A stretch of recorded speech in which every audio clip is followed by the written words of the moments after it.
Animation is the art of creating movement within inanimate objects to give them life. While creating an animation can be a difficult process, there are 12 main principles that should be adhered to whatever the project may be. Let's look at what these principles are.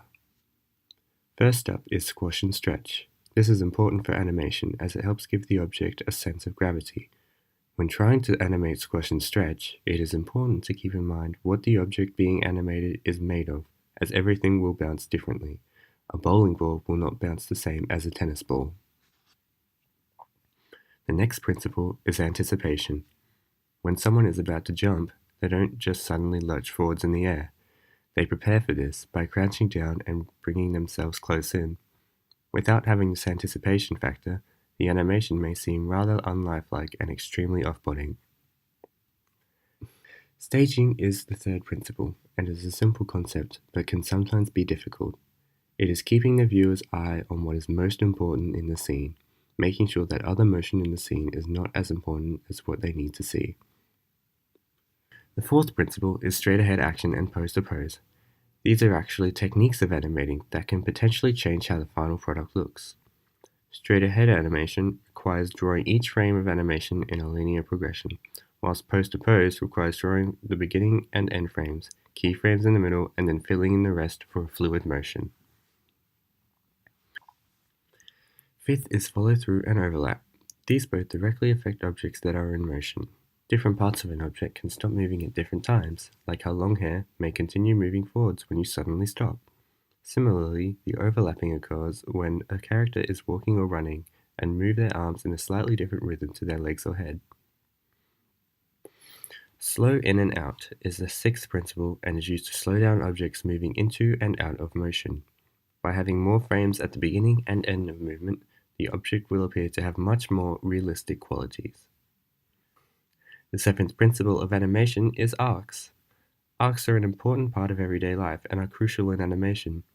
When a ball is bouncing along a road, it is affected by gravity and therefore creates an arc as it bounces. Secondary action is the eighth principle of animation, with the objective of aiding the primary animation to look more natural. They can emphasize the primary action without distracting from it, similar to having someone's hair move when they walk.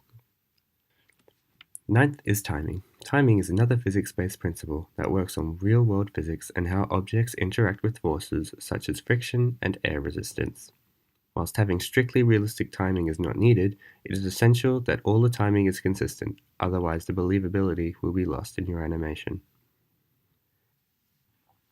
Exaggeration is the 10th principle and actually refers to the reducing of realism in animation. While it is important to keep certain aspects of it realistic, it is important to remember that it is an art form, and therefore spicing up actions with little details that may or may not take place in the real world can sometimes be a good idea. The 11th principle is solid drawing, which refers to how objects are alive in a three-dimensional space and as such require all the attributes that come with that. These include volume, shading, weight, and many others. This is also an area where the boundaries of realism can be pushed slightly. The final principle of animation is appeal. Animation is going nowhere unless the audience wants to watch. And to do this, you need to make your animation appealing by giving whatever character you are working with personality and making them identifiable.